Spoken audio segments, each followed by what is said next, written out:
Democrats cranking up the outrage machine and going after President Trump following the release of court memos on Paul Manafort and Michael Cohen.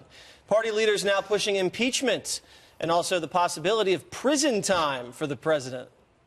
Certainly they'd be impeachable offenses because even though they were committed before the president became president, they were committed in the service of fraudulently obtaining the office. There's a very real prospect that on the day Donald Trump leaves office, the Justice Department may indict him, that he may be the first president in quite some time to face the real prospect of jail time. The walls are closing in on Donald Trump and his inner circle, including his family.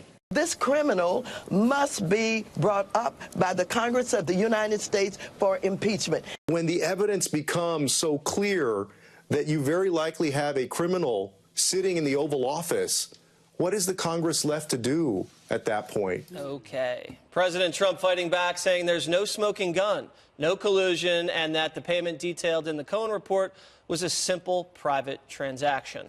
Juan, I'm going to use an analogy here. Let's say Hillary Clinton... You didn't ask permission. Because Gutfeld's not here. Let's say Hillary Clinton decided to get Botox in September 2016.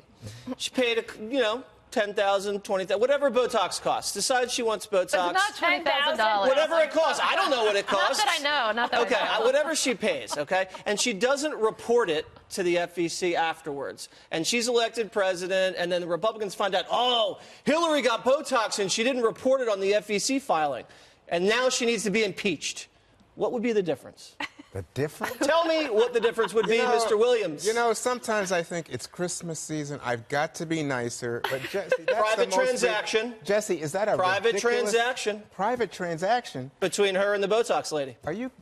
Jesse, we're talking here consensual about campaign Botox finance violation potential by individual one, according to his fixer, who said individual one told him to make this payment at a critical moment in the midst of a campaign. Okay, the Botox would have been a critical moment. Well, before the debates, Williams, right before she's on TV. Oh, yeah. Remember, I think the better analogy, remember when she was sick and people asked her if she was sick and she didn't say, and then she was stumbling to the car. Maybe you could say, oh, we should tell people if you're sick. It's not a financial transaction. But similarly, I would say that when someone, in fact, hides relevant material from the voters, the argument is you're deceiving us. You're okay. Well, Juan, if you can impeach a politician for being deceitful, we'd never have a president. That's a different question. You didn't say impeach. You asked an analogous question, but that's not impeach. Well, they're trying to impeach him based off of this private transaction. This is Republican grievance politics. Oh, they're going to impeach him. No, they're not even in power yet, Jesse. Well, they're talking a lot about impeachment because we watched that sound right there. So Dan Backer, a lawyer who does this for a living,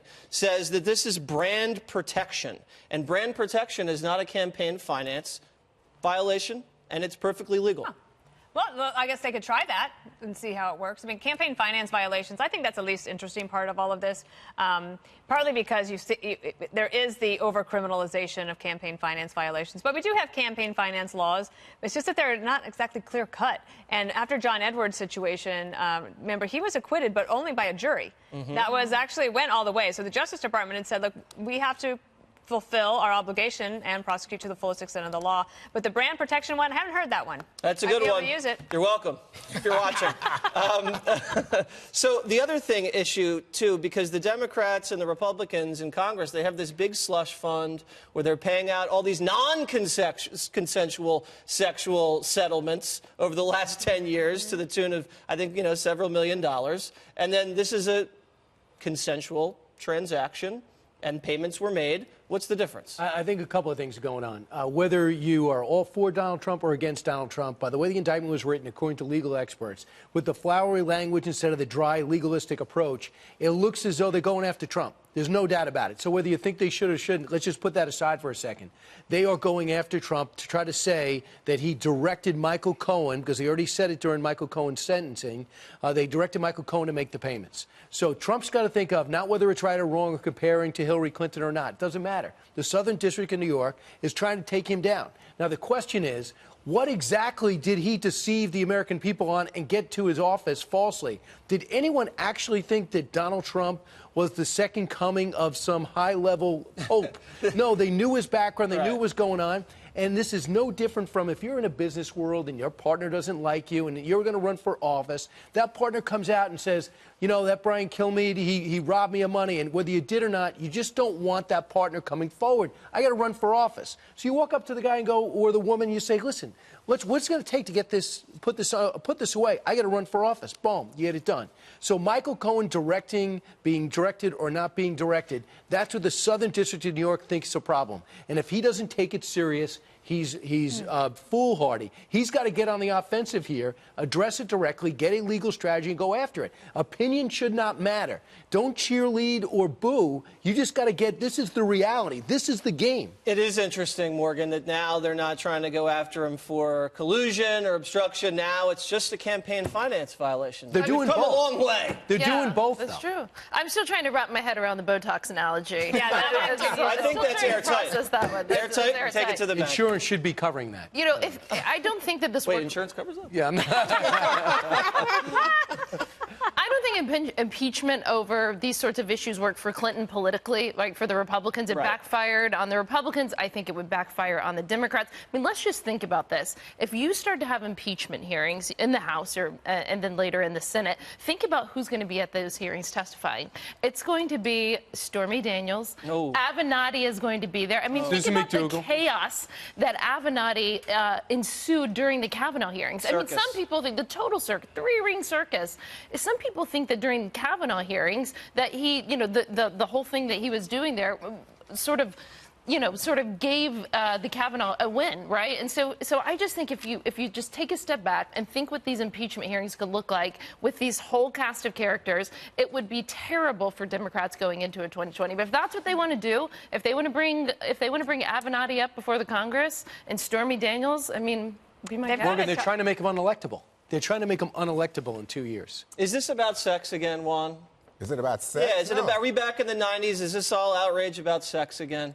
Is that the only thing driving this? Because the campaign finance violation reporting error, I mean, that's impeachable? You think so? Now I look like an evangelical to you here because they're the ones that are really dealing with hypocrisy. They're the ones that would agree with you, Jesse. It's about sex. This is about lying, Jesse. Yes. The president, even after he was elected to office, said that he didn't have anything to do with a payment to any of these women. So we're back to lying about sex. No, we're back to Bill Clinton in the 90s. We're talking about lying to the American people. If you are running for the highest office, you sound like a Republican in 1998. Well, I'm just telling you who I am. I'm a Democrat in 2018, and I'm saying, as Brian said, this is a serious charge by the Southern District, the federal prosecutors in New York, against individual number one, unnamed but now widely assumed. I don't think they ever prosecute campaign finance violations choice. as felonies. This is never prosecuted, almost ever. Well, it was prosecuted Yes, it was. for John Edwards, for example. And I think that, like, a lot of the people that you saw in the montage earlier, they probably would have tried to make the opposite argument.